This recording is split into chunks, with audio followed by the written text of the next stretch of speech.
Disclaimer. In this chapter, we will be discussing multiple murders, domestic violence, child abuse, and animal abuse. The details may be triggering for some listeners. This will be the only warning. Please do not listen if you are sensitive to this topic.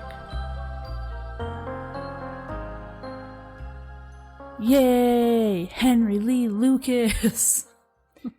Hey everyone. Hey Bree.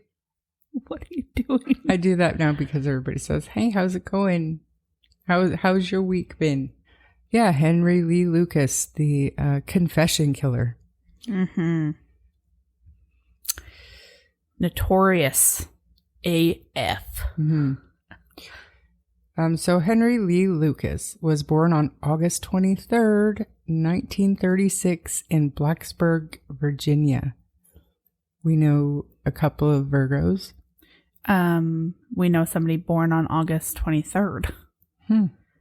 Coincidence? I think not, honestly, at this point. Okay. Henry was born to Anderson and Viola Lucas. His parents were both alcoholics, and his father was known as Anderson No Legs Lucas, due to having lost his legs. That's fucked up. That's dark humor, but it's fucked up. Due to having lost his legs in a workplace accident by a railroad, forcing him to make a living by manufacturing alcohol illegally. So who's calling him that? And are they calling that to his face? Yeah. Did he say, they call me Anderson No Legs Lucas? I mean, it's hard to say because, you go back He's to dead. the 1930s. I don't know anybody that was here that knew them, so I don't know, but it says he... Maybe let's not call him Anderson No Legs Lucas, just out in of respect. Okay, fair enough. So he was making a living by making alcohol illegally. So I think that means I assume that means he made moonshine and sold it, but I don't know for sure. Anderson would die when Henry was just 14 years old after he got stuck in a snowstorm and passed out from being too drunk. He died of hypothermia. Some say that Anderson was also subjected to Viola's abuse and that he purposely stayed out in the cold believing that he would unalive himself. Henry's mother was a prostitute who would bring her Johns home and at times would service those men in front of family members. Yo, I am so not part of the era of using this as a thing. Would bring her Johns home. I was literally going, her what? Did you not put that in right? Did you That's what they're called. She'd bring men home, right? Her clients. Her clients. Sure. Her Johns. That's so offensive to every John. That's what they're called. So Viola would deliberately dress Henry as a girl, even going so far as to roll his hair up into rag curls and send him off to school with no shoes. Obviously, Henry was viciously bullied at school for this. He also had to face Viola's wrath when the teacher felt sorry for him and bought him a pair of shoes. Viola beat her son for accepting charity. Okay, first of all, if your mom's not letting you go to school with shoes, hide the fucking shoes. Yeah. Hide the shoes, put the shoes on the way to school, put them back in the spot when you come home from school. My gosh, these kids. So you're blaming the kid for sure. That one piece, for sure. Learn. This woman also killed any animals that Henry tried to keep as a pet and denied him medical attention when his brother accidentally cut his eye with a knife. This led to an infection, and then his eye had to be surgically removed as a result of the infection. I hate when I accidentally cut people's eyes. It's just such and I mean, a thing. that's every time you see a video or anything of Henry Lee Lucas, we all wonder what happened to his eye. That's the real story. His brother accidentally, quote unquote, cut it with a knife, and his mom did nothing about it, didn't take him to a doctor, and it got infected, and it was surgically removed. And what did he try to keep as a pet? This is a killer that we're talking about. So I'm just thinking, was he bringing back a possum? And she was like, what the fuck? And then she drowned a possum. Or was it he was bringing back a spider and she was like, ah, bam, bam, bam. And hitting it dead. Or was he bringing back a cat or a dog? Anything. So Yeah, but like all I'm saying is he's obviously a little fucked up, so. He is, but his mother is also a terrible human being. She once beat Henry with a piece of lumber that put him into a coma off and on for 3 days. She actually left him laying where she hit him for 3 days. She had his siblings bring him in the house at some point where he continued to be in a coma. Viola's live-in lover or pimp, who they knew as Uncle Bernie, eventually took him to the hospital. Seems like maybe decent guy Uncle Bernie was, but hang on. In the demerit column, Uncle Bernie introduced Lucas to the joys of bestiality, teaching the boy how to kill the animals after they'd been tortured and sexually abused. In March 1951, the 15-year-old Henry picked up a 17-year-old girl near Lynchburg, Virginia, propositioned her, and then strangled her when she rejected him. He buried the corpse in the woods near Harrisburg, Virginia. Lucas confessed to the murder in 1983. 3 years later, he was sent to prison for 6 years, convicted of the crime of burglary. Lucas escaped from prison twice in 1957, but he was caught both times. So to me, that's telling, okay, so 15-year-old Henry killed a 17-year-old girl. Holy crap. Like, So no, like literally he started before he was even an adult. So he was messed up right from the get-go. Right from the get-go. Yeah. On September 2nd, 1959, he was released from prison and moved in with his sister in Michigan. But now his elderly mother demanded that he returned with her to Blacksburg. It was there on the night of January 11th, 1960, that Viola, being drunk, struck Henry, who was also very drunk, with a broom, to which Henry snapped back and stabbed her to death. Word. After his arrest, Henry confessed that he had sexually assaulted his mother's corpse. Jesus. Not word. Oh my God. Though he soon recanted a pattern of behavior that was a hint of things to come. So, having sex with dead things? And confessing and recanting his confessions. Oh, okay. He was sentenced to 20 to 40 years in prison for killing his mom. He was soon transferred to the state hospital for the criminally insane, where he remained for 6 years. So they knew he was crazy, and then he was confessing. They're like, "Oh yeah, that's great. You want another burger?" So not yet. So he was sentenced to 20 to 40 years in prison, transferred to the mental institution, and ended up serving 6 years because he was paroled on June 3rd, 1970. He moved in with his relatives back in Michigan. However, he again started breaking the law in December 1971. He was charged with molesting 2 teenage girls. Charge later reduced to simple kidnapping. You know, it really makes me wonder, like, what makes the difference of the people who get abused and traumatized and decide to, you know, be better and better their lives compared to these people who actually just end up deciding to be a piece of shit in any possible way that they can be. Anger or not, like, anger can come out in multiple different ways. It's just such an interesting thing. Some people eat themselves to death and other people decide to cause harm and pain to people who never did a thing to them. It's crazy. So after his conviction in 1971, he was sent to the state penitentiary, but he was paroled in August of 1975 over his own objections. Henry did not want to be paroled. He got a job at a Pennsylvania mushroom farm. He ended up marrying his cousin's widow in December of that year.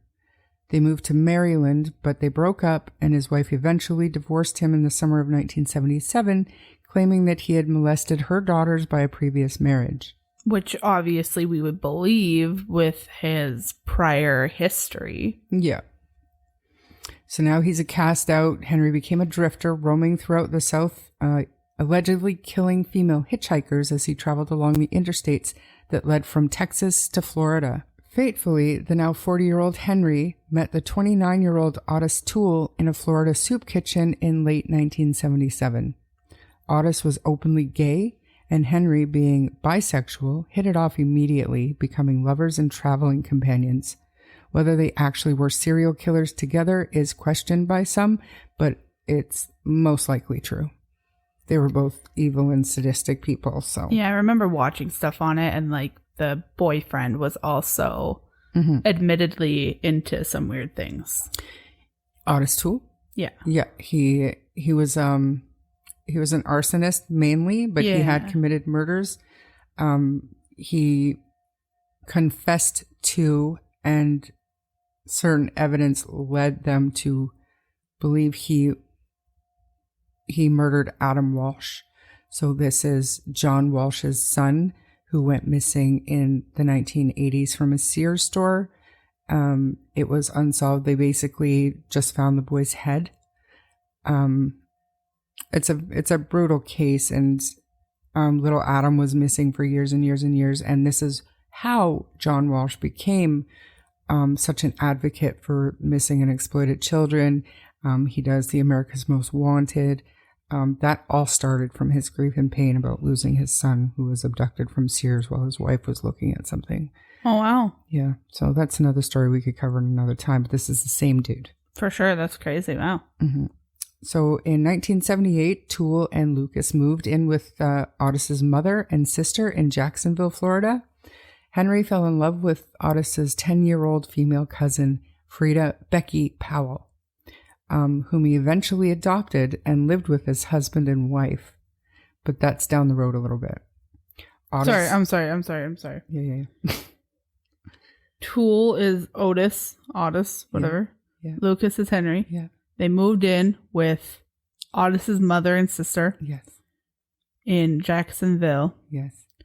Henry fell in love with Otis's 10-year-old female cousin. Correct. Whom he eventually adopted and lived with as husband and wife. That is correct.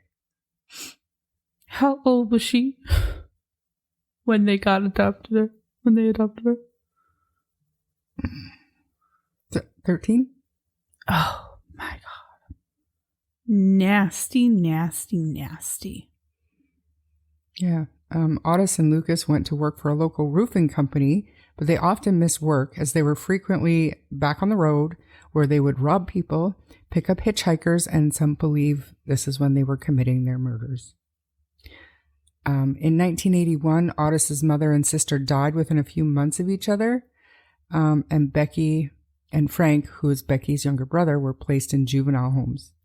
Returning to Jacksonville, Henry helped obtain their release, and this is when Becky and her little brother Frank were taken on the road with Henry and Otis, where they were exposed to, obviously, the depravity of the two men.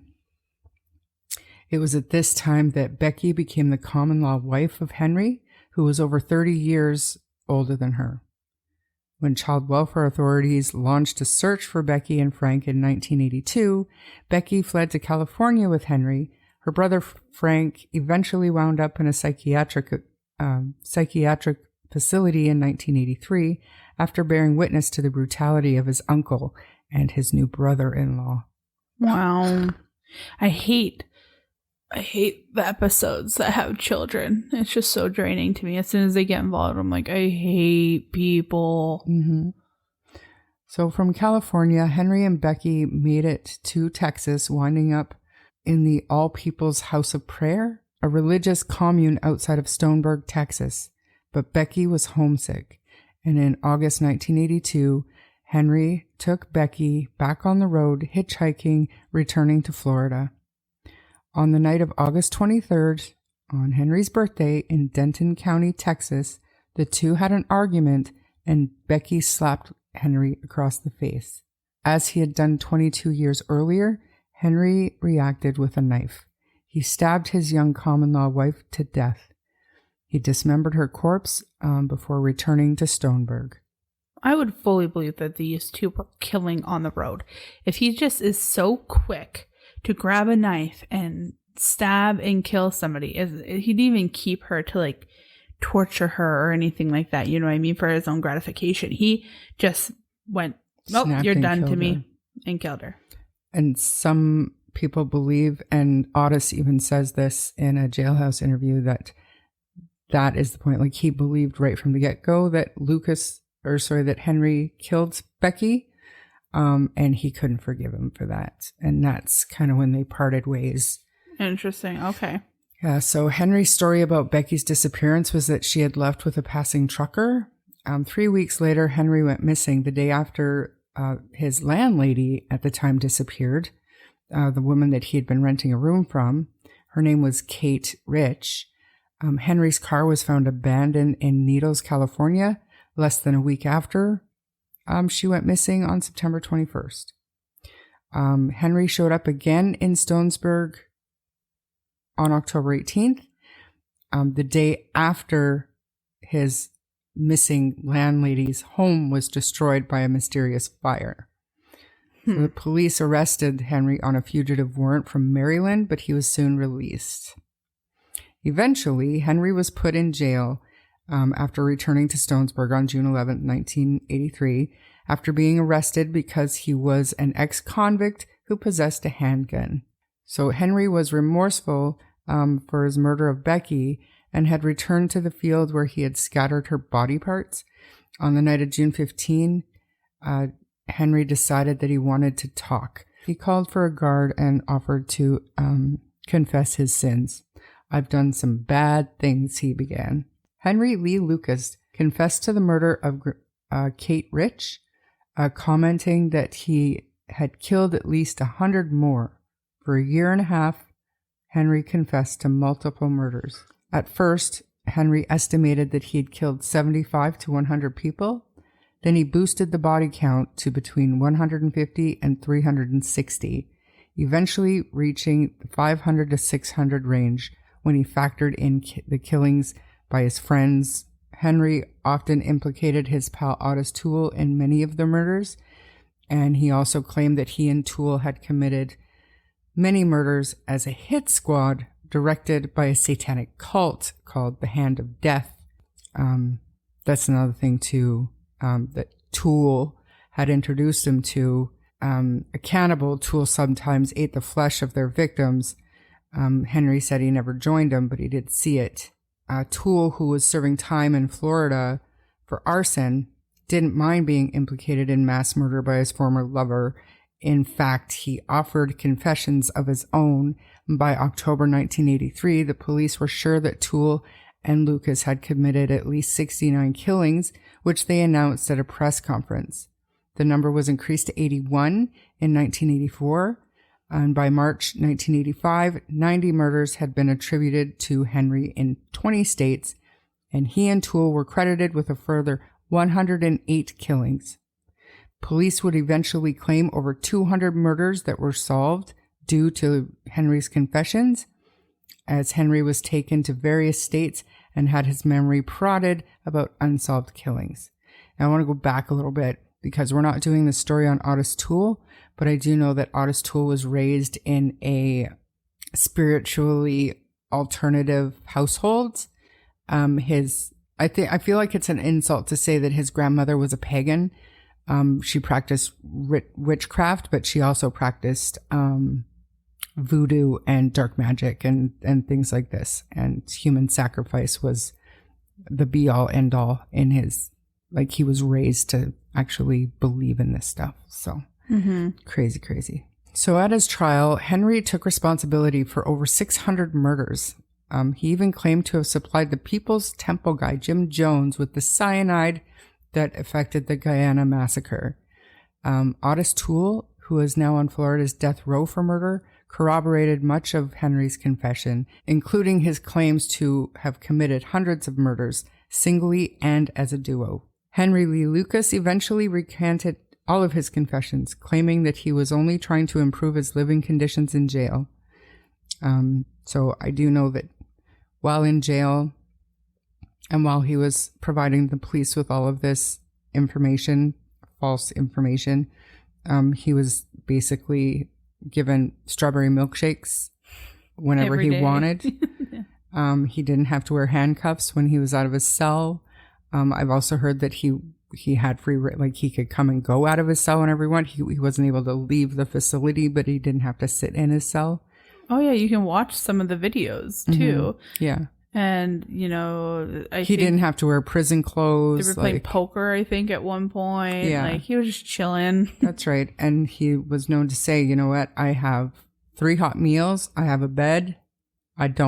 This is the life for me. And it really was the life for him because he also liked to talk. Mm-hmm. So him and these sheriffs or whatever, the Rangers, was it Rangers? Texas Rangers. Yeah, it was Rangers.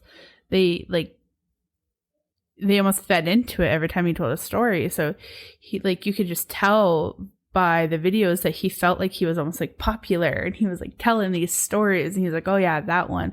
Or the next day they would bring him a next photo and be like, how about this person, you know, that one? And he's like, oh yeah, I killed that one. Where was it? And they'd be like, was it on the interstate? And he's like, that's what it was. It was on that highway. Exactly. And I shot her, strangled her. That's exactly what I did. And it's like, ugh.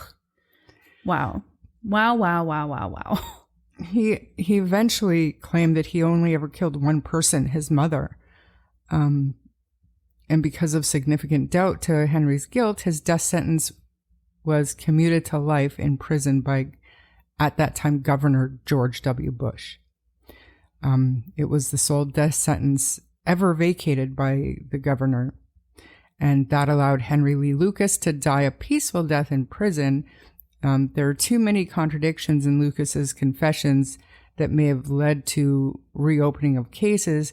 I assume this is why his sentence was commuted to life, but I also assume this is why nothing was ever resolved. He had confessed and recanted and confessed and recanted, and they didn't bother to reopen anything, even though they knew he likely didn't do those crimes. Totally. And they certainly can't believe him when he says that he's only ever killed his mother either and let him out, because what happens if he just keeps on confessing? That's like, right. Just and stop. He did. Like, at one point, there was like 3,000 confessions on the table. And like, it was absolutely ridiculous that they were, I don't even think they were believing it. They were just eating it up, because look at how many cases we're solving around this country. No, they literally thought that they were so successful and that, like, they were closing all these cases, and like they were going to be the state with no cold files, and every case that they've ever received was going to be a solved case, and they ran with it. And I think that they almost used it as an excuse to say that they also thought that they were helping families. They were giving so many families closure, and that was the good thing out of it. And it's like, yeah, but that's not the way you look at things. That's how a criminal looks at things. That's right. I did this because of this possibility. It's like, no. You gotta look at it from the reality side, which is, in the long run, you're actually going to hurt them a lot more. Because now they're being mind fucked. They're like, okay, if he didn't do it, who did do it? And that wasn't true, but I thought it was. And it's traumatizing what this man did and what the Rangers allowed for him to do. Mm-hmm. So aside from Becky, his mom, the landlady, Henry was also convicted of murdering an unidentified female. At the time, she was believed to be age 13 to 17, after he was able to give details and led investigators to her remains. As recently as 2019, police had identified this woman, known as Orange Socks, as 21-year-old Deborah Jackson. Deborah, sadly, was never reported missing by anyone at all, ever. And they thought that she was 13 to 17? Like, her remains. The only thing that she had on was a pair of orange socks. But she was 21 years old? How are they that off? I mean, I don't know. I don't know what the science 13? was back there. 13 to 17. So additionally, confirmed victims of Henry Lee Lucas are Ava DeBrule, Stella McLean, Marilee Bruiser, Sandra Matot, Sandra Matot, Jeannie Smith, Sherry Jarvis, Carol Cole, and Carol DeLeon. Henry was convicted of the 11 murders. And I would fully believe that he definitely did more. But Probably, but who knows? and there were more names on the list, but anybody that had the side note that not confirmed on it, I took it out of the list because these are the 11 murders that he was convicted. Yeah, because we can't confirm them because of his stupid, weird confession issues. Right. And I mean, if anybody is interested in all of those confessions, they've got that Netflix series called The Confession Killer, and it kind of goes through everything that the Texas Rangers did to help him confess to all of those crimes. That's the documentary you need. If you want to know about this case and you want to watch stuff and see all of it, that's the documentary you should go to. And there's also a portion of this story of the Henry Lee Lucas saga, I guess, where there was a law enforcement agent that tried to speak up and say, hey, he didn't do all these crimes. You guys are not doing the right thing here. And he ended up being bullied. And yeah, at the time, he sued a media outlet for defaming his name for buying into what he was being bullied for. So he actually won that lawsuit. So that was really good. But he was fearful for his life. You know, he thought the Texas Rangers were coming to come and kill him and his family. So it was a wild ride with Henry Lee Lucas. It was. He made the Rangers feel like they were the shit. He did. And the Rangers made Henry feel like he was the shit. Yeah. I fed into each other. As far as confirmed kills, we've got the 3. I don't personally see a value in giving it more publicity or more time and energy to go through all those false confessions. But like I said, Netflix is the place to go if that's what you're interested in. And that is the relatively short story of Henry Lee Lucas. I'm gonna shut close the book and kick this book into the fireplace. You betcha. Done. If you enjoyed this episode, please subscribe to the podcast and share with your friends. If you don't mind giving us a 5-star rating, it will help our show grow. Check out our TikTok, where you can find interesting photos and content on all released episodes at True Crime Story Pod. You can also find us on Facebook and YouTube at True Crime Story Podcast, where the discussion can continue. If you wish to contact us, you may do so via email at truecrimestorypod@gmail.com. I'm Bree. And I'm Char. And we'll see you on the next chapter. Bye.